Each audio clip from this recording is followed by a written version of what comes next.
بسم الله الرحمن الرحيم كلا wanaagsan daawadayaal ku soo dhawaada barnaamijka falaqaynta wararka oo gabi ahaan baan ku soo qaadan doono maxaad ka og tahay sida qarsoon ay Yurub isugu diyaarinayso dagaal ay la gasho Ruushka haddaba maxay yihiin waxyaabaha qarsoon ee aan la ogeyn ee socda xog arrimahaas la xiriirta ayaan barnaamijka idinku faahfaahin doonaa qoray ayaa qadka ku jira maxamed maxay ku bilaabanaysaa warbixinta bisabaabul qorsheysan oo qarsoodi ah ayaa Yurub ka socda oo si weyn isugu diyaarinaysa inuu suuragal yahay in dagaal wadanka Ruushka la gasho. Fabio Longano oo ah nin qoraa oo Talyaani ah ayaa ku tilmaamaya waxa Yurub ay hadda soo wajahayso inay tahay bisabaabul qarsoon oo la isu diyaarinayo dagaal inuu suuragal yahay in wadanka Ruushka la galo iyadoo ku noqotay inay askar qarsoodi ku qoranayso dhisanaysana goobo askartu ay gabaad u gasho iyo dadka kale. Qorshahan ayaa lagu wadaa in 800,000 oo askari la geeyo bariga qaaradda Yurub. Warbixintan ayaa waxaa lagu daabacay bog internetka oo laga leeyahay wadanka Talyaaniga oo la yiraahdo Scenario Economiche ama khiyaar dhaqaale. Warsidahaasi ayaa ninka qoraaga waxa uu ku sheegayaa in aaraahda dadweynaha qaaradda Yurub aynan wax xiisa siinayn waxyaabaha cusub ee soo kordhay.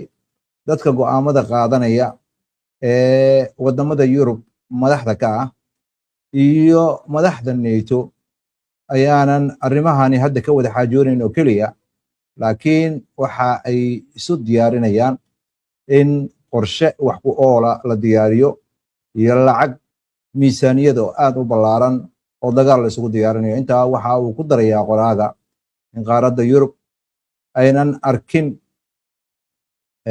dagaal si toos ah looga hadlayo sidii xayeysiintii la qaban jiray 1940-meeyadii, fasaatee calaamadaha muuqda ee abaabulka ah ayaanan la beenayn karaynin ama la yaraysan karaynin. waxaana cad abaabulkaasi inuu tilmaamayo in taariikhdii hore ee Yurub ay hadda albaabka soo garaacayso oo ay dagaal ku noqonayso, maal gelinaysana in ay ku soo noqoto taariikh ay istiri hore ayay u dhamaatay oo dagaal iyo waxa laga gudbay oo taariikhdu waa dhamaatay. waa gartay warbixintani waxay xambaarsan tahay digniin maxaa lagu xusay. Fabio Longano ayaa sheegaya in madaxweynaha Ruushka Vladimir Putin toddobaadkii la soo dhaafay uu mar kale ku celiyay mabda'iisa ah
qarsoodi ah oo ciidamo dadban la isu adeegsanayo waa dagaal buuxa sida qoraaga hadalka u dhigayo.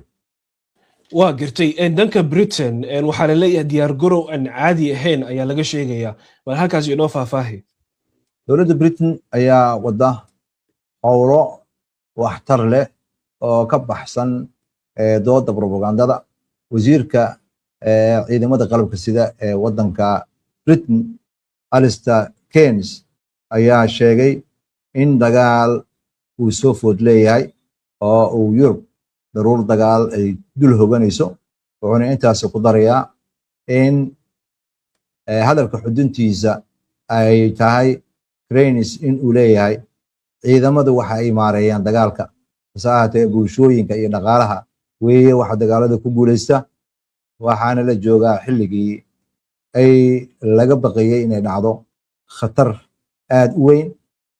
dowladda Maraykanka, dowladda Britain aan iraahde ayaa ka shaqeynaysa in ay casriyeyso nidaamkeeda difaaca, gaar ahaan waxa ay diyaarisay buug yar oo sidii dagaalkii qaboobaa oo kale ah, oo fariimo ay ku qoran yihiin oo jihaynaya dhammaan qaybaha kala duwan ee ururada bulshada rayidka ah, isbitaalada, goobaha xataa lagu soo bandhigo farshaxanka, iskuullada iyo xataa saldhigyada booliiska.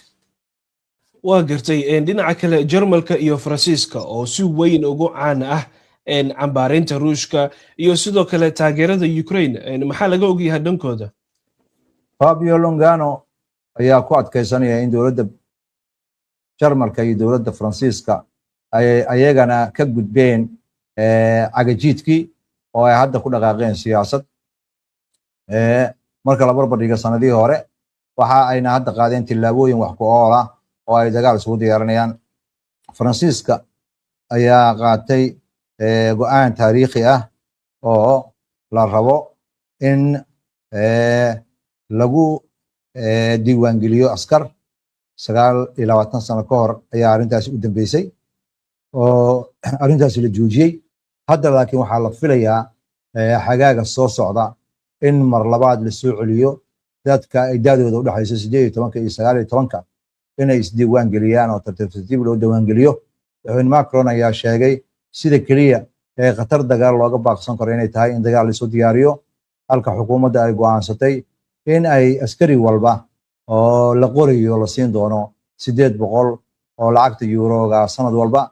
Jarmalka ayaa hoggaanka hadda xukuumaddani waxa uu dardar gelinayaa qaraar hore u diyaarsanaa oo uu meel mariyey chancellorkii hore ee waddanka Jarmalka Oliver Scholz, waxaana la bilaabayaa in tallaabooyin wax ku ool hadda la qaado oo qaraaradaas lagu meel marinayo.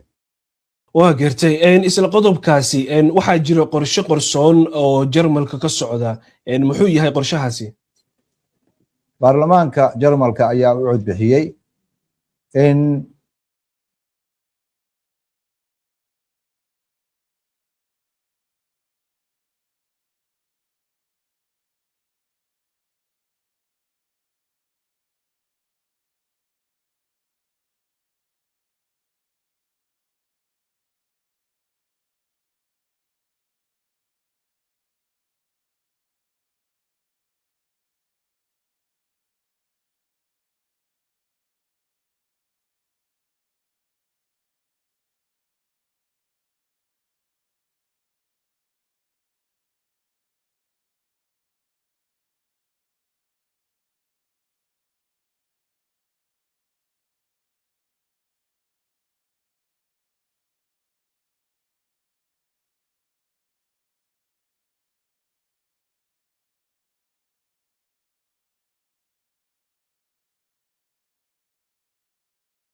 bilaabi lahaa wax soo saarkii xagga agabka militariga oo si dhaqsaa loogu baahan yahay.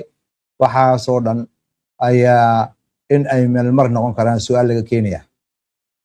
waa gartay warbixintu maxay ka sheegtay dhaqaalaha ama dakhliga dalalka Yurub ay ku bixiyaan howlaha dhinaca militariga? waraagan ayaa sharaxay in qaaradda ay hadda arkayso isbeddel weyn lagu sameynayo miisaaniyadda wadamada Yurub ay ku bixinayaan marka dhaqaalahooda la eego mabda ahaan 2% wax soo saarka dalka ayaa lagu bixin jiray miisaaniyadda militariga. hadda waxaad moodaa in lagu daray qariidado cusub oo kharash badan in lagu bixiyo ciidamada la kordhinayo. Jarmalka ayaa hadda sanduuq gaara abuuray oo lagu qarash garayn doono militariga oo lagu qiyaasay 100 bilyan oo euro, kaasoo mar horeba sanduuqaasi la furay oo shaqadiisu ay bilaabatay, oo lacagahaasi sanduuqa ayaa in la qaybiyo la dardargelinayaa. waddanka Poland ayaa isagana bartilmaameed ka dhiganaya inuu miisaaniyadda ciidamada kordhiyo oo uu gaarsiiyo wax soo saarka dalka in u dhigata 4.5 boqolkiiba. haddana waxaad moodaa in ay bilaabatay in dadka waaweyn oo dhan howlaha militariga loo tababaro looga gol leeyahay in tirada ciidamadooda ay gaarsiiyaan ilaa 500,000. waa gartay marka wargeysku muxuu ku soo gabagabeeyey warbixintiisa? wadamada Baltiga loo yaqaano ayaa ayagana kharashka ay militariga ku bixinayaan iyo miisaaniyadda kordhinaya oo 5% ka dhigaya marka wax soo saarka wadanka la fiiriyo. Sweden iyo France ayaa ayagana midiiba ay 3.5% ka dhigaysa marka la barbar dhigo wax soo saarka. wadamada ururka midowga Yurub ayaa hadda waxay bilaabeen inay si xooga isu hubeeyaan diyaarna ay u galaan inay ciidankooda diyaariyaan sanadka markuu yahay 2030. qorshahan waxaa ka mid ah leeyahay ilaa 800 bilyan oo euro oo lagu taageerayo deymaha agabka loo baahan yahay oo lagu qiyaasay ilaa 150 bilyan. waxaa sidoo kale qaaradda ay samaysay abaabul aanan ku xadidnayn oo kaliya arrimaha militariga iyo qarashka ku baxaya iyo ciidamada. sidoo kale waxay abaabulaysaa in difaacyo xoog lala dhiso isla markaana la abuuro goobo gabaad laga dhigto ciidamada iyo dadka rayidka loogu talagalo si looga galo qaraxyada iyo waxyaabaha waaweyn oo waxyeelada yeelan kara.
laakiin xaqiiqada meesha jirta ayaa waxay tahay ma aha oo kaliya in Yurub ay isdiyaarinayso.